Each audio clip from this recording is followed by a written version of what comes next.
Thank you.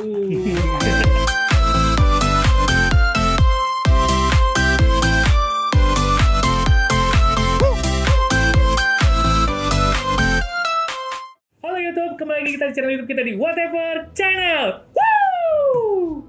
Yeah. Jadi hari ini harinya berbeda. Kalau biasa gue ngobrol-ngobrol itu selalu bahas masalah Tamiya, tapi hari ini kita bahas sesuatu yang berbeda, sesuatu yang berhubungan sama pekerjaan gue, yaitu cuci mayat.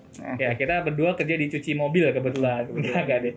Jadi hari ini kita akan ngomongin soal dunia perweddingan, dan di sebelah gue ini ada salah satu orang yang menurut gue ini memberikan influence besar banget buat dunia wedding di hidup gue gitu. Di sebelah gue ada Bun. Hai, gue Bun. Alias Bun Sukamoto. Iya, Instagram gue ya. Foto fans artus foto.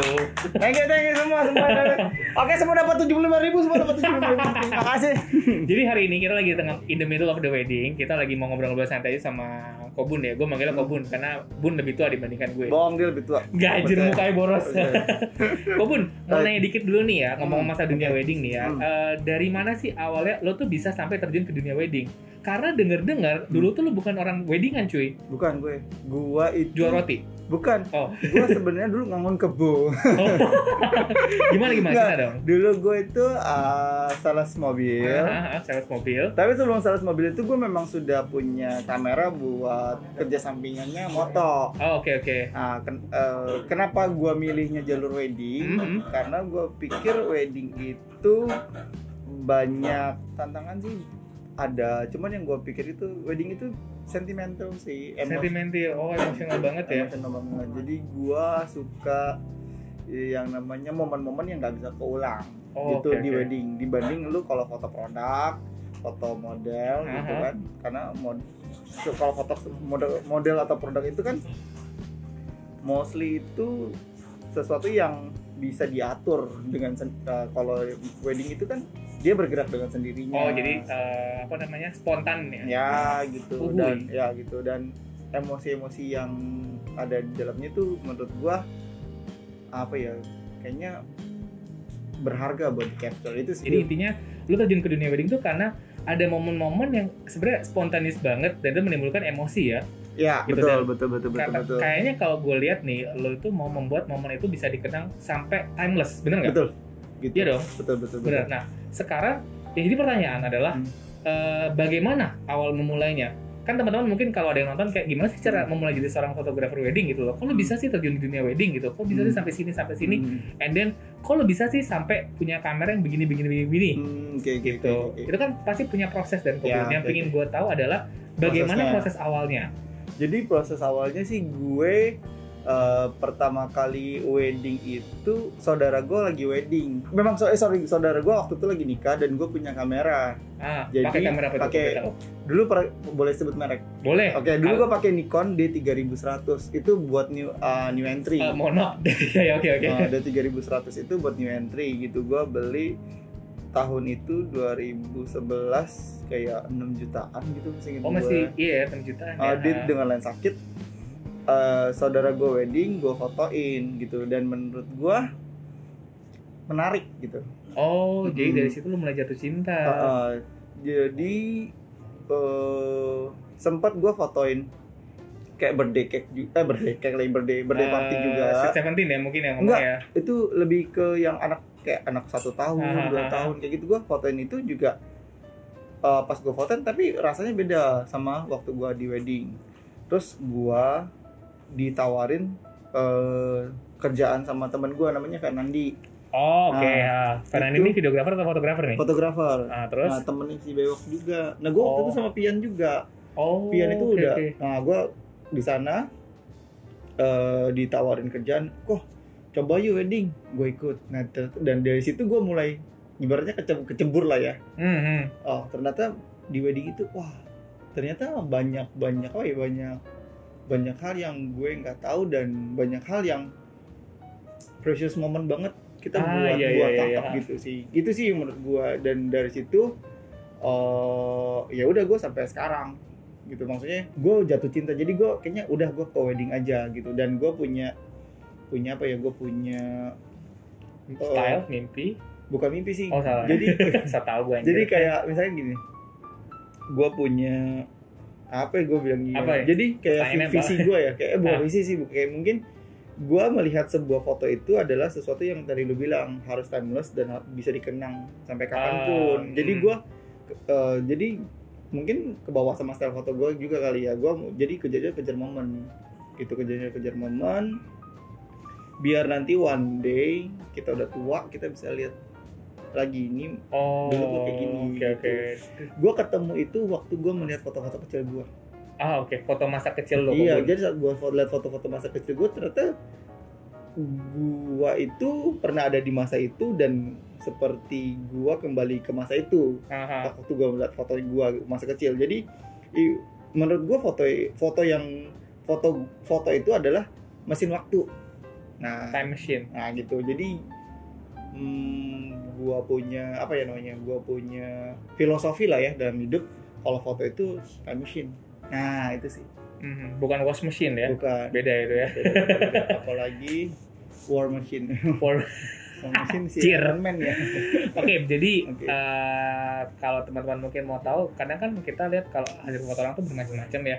Gitu. That's why kayak yang kata Kobun dan gue juga setuju sih, karena bagaimana foto tuh biar bisa jadi timeless dan memorable banget, jadi kayak bisa dikenang gitu. Benar kan? Kayak lu bilang, Kobun aja itu start dari bagaimana saat lu pertama kali melihat foto pada masa kecil lu. Oh ini gue kayak kecil kayak gini loh, gitu loh. Jadi seperti itu. Nah sekarang nih, ini kan lagi masa pandemi nih Kobun ya. Betul.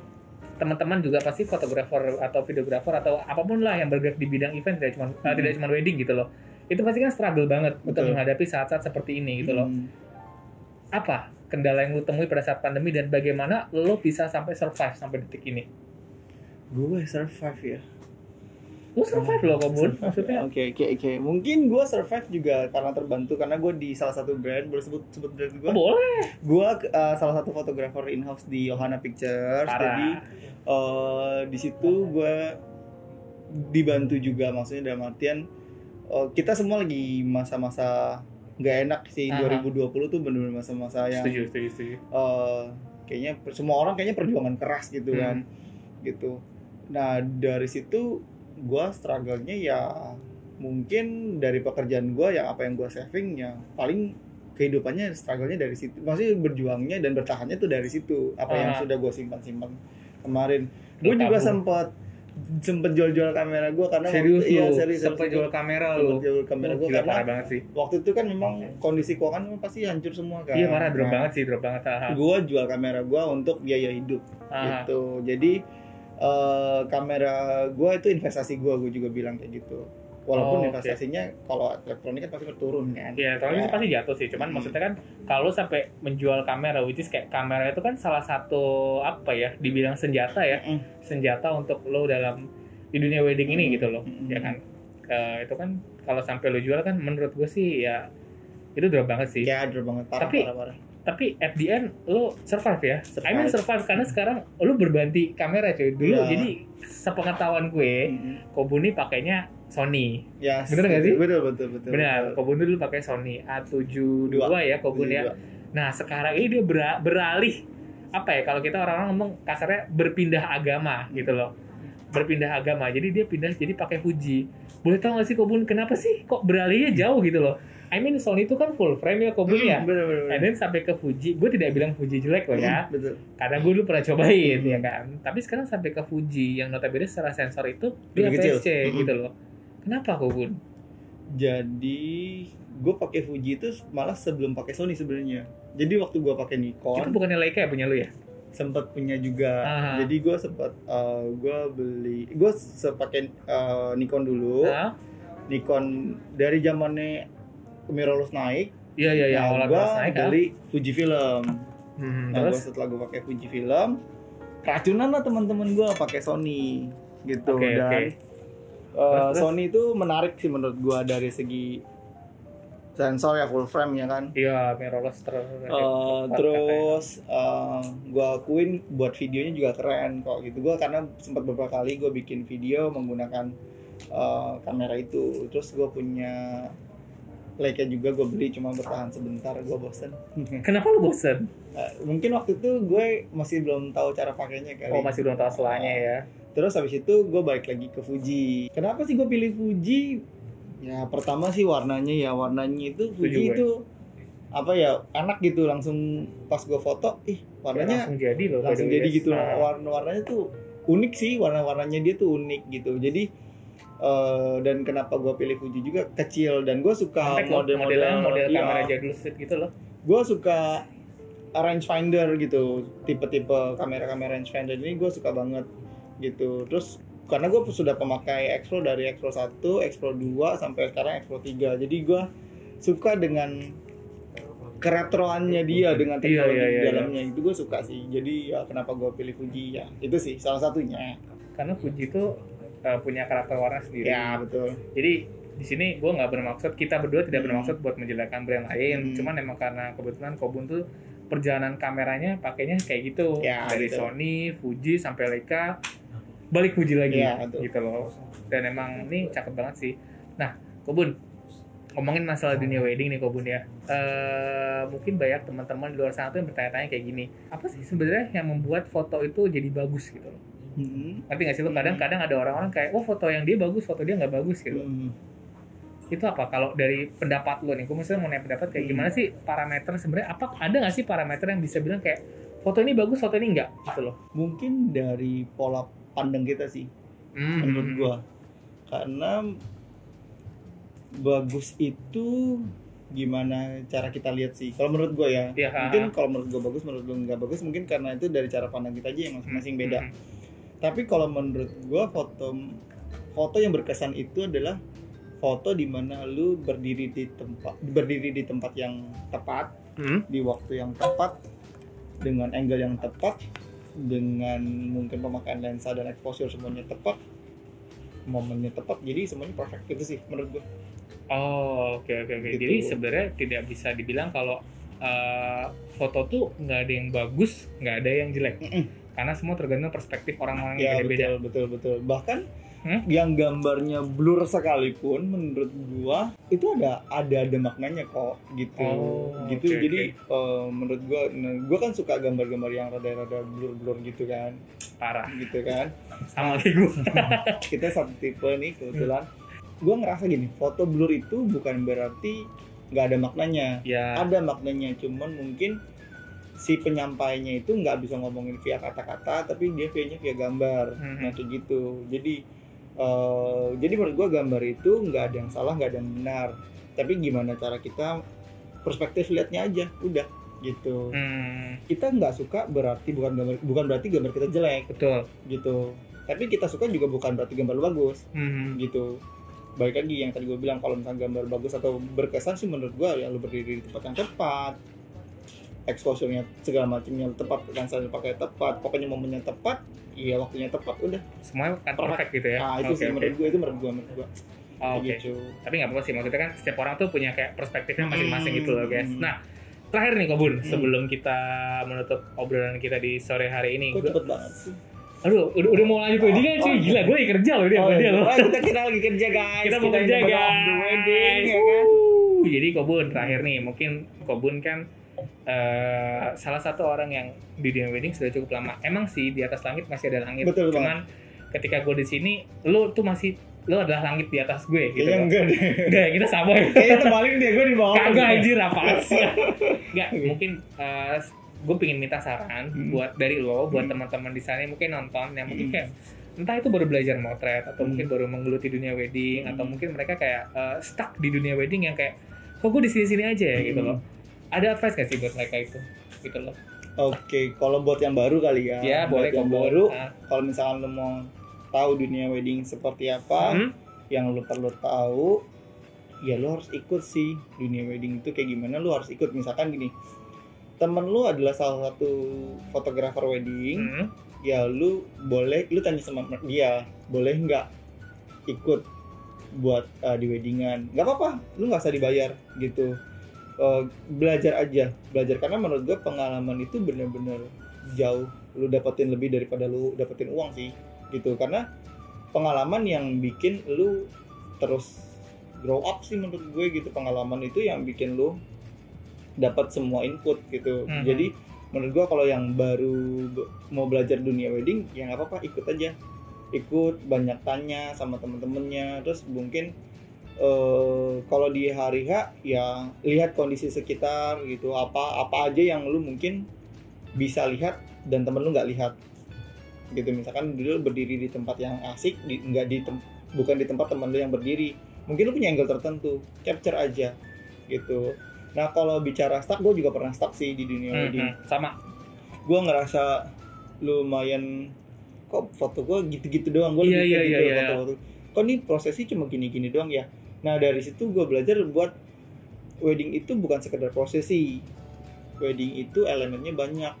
Jadi bukan prosesinya yang itu aja, tapi mungkin kita harus lebih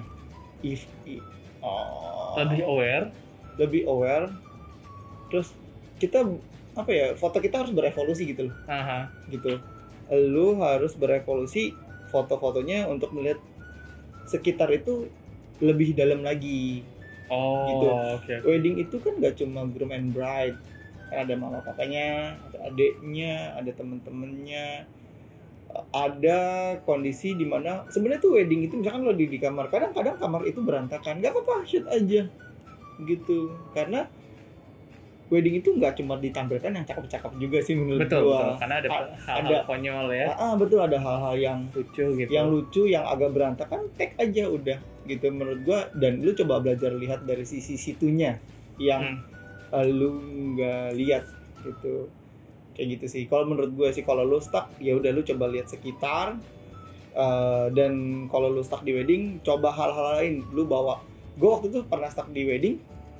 Dan gue tiap hari bawa kamera, dan gue setiap di jalan gue berhenti, gue fotoin apa, setiap di jalan gue berhenti, gue fotoin apa. Dan gue kadang bisa keliling, misalkan gue di Pancoran sendirian atau di Kota Tua gue sendirian, gue nge-shoot aja biar refresh dulu otak gue.